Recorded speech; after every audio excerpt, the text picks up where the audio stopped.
Mais être bon, c'est une chose, mais il y a deux autres atouts, et en fait, il en faut au moins deux sur les trois. C'est donc être bon en dessin. Est-ce qu'il y a d'autres options dans ceux qui sont dans l'animation? Est-ce qu'il y a des projets personnels, c'est important? Est-ce que ça peut aboutir? Est-ce que c'est possible? Comment vous faites en fait pour équilibrer un peu votre vie financière quelque part, hein?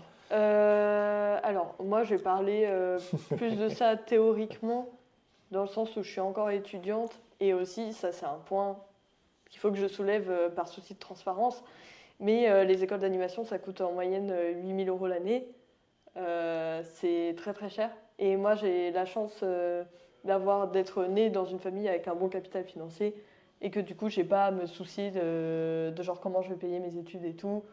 Et aussi que je sais que quand je vais commencer ma vie professionnelle, voilà, j'ai mon livret A, j'ai des trucs comme ça. Enfin, j'ai un filet de sécurité. Voilà, donc D'accord. juste par souci de transparence, je préfère le dire parce que je sais que c'est pas le cas de beaucoup de personnes et pour d'autres personnes, c'est beaucoup plus précaire que moi parce que. Ouais.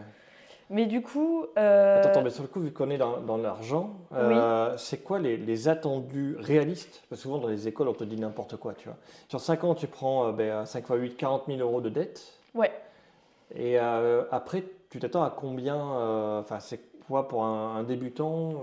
Alors justement, en fait, c'est des métiers qui fonctionnent énormément à la notoriété et c'est là où je voulais un peu en venir, c'est que en fait, c'est très compliqué de se faire un nom parce qu'en fait, c'est un truc où le diplôme, très bien. Mais ce qu'ils attendent, c'est un bon book et voir si tu as de l'expérience aussi dans d'autres choses. Ça peut être évidemment dans un studio, mais aussi si tu as fait des boulots à côté, si tu as travaillé pour quelqu'un. Enfin, moi, par exemple, j'ai fait quelques missions de freelance. Mhm. Et ça, c'est quelque chose qui peut me servir.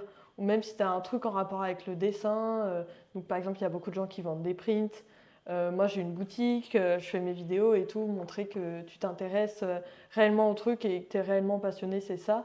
Et aussi le niveau. Et vraiment, ce qui est dur au début, c'est faire à tout le monde coucou, j'existe. Ouais. Et que, on va dire, tu trouves une première personne qui te fasse confiance pour te prendre. Et ensuite, prouver ta valeur et prouver aussi que c'est bien de travailler avec toi. Mais être bon, c'est une chose, Mhm. mais il y a deux autres atouts et en fait, il en faut au moins deux sur les trois. C'est donc être bon en dessin. Le deuxième, c'est être rapide parce que Ah il y oui, a bah des oui, oui. cadences. Voilà, si ton dessin il est super beau, mais que tu mets une semaine pour faire un truc, on va pas te prendre Ouais. parce que tu n'auras jamais fini dans les temps.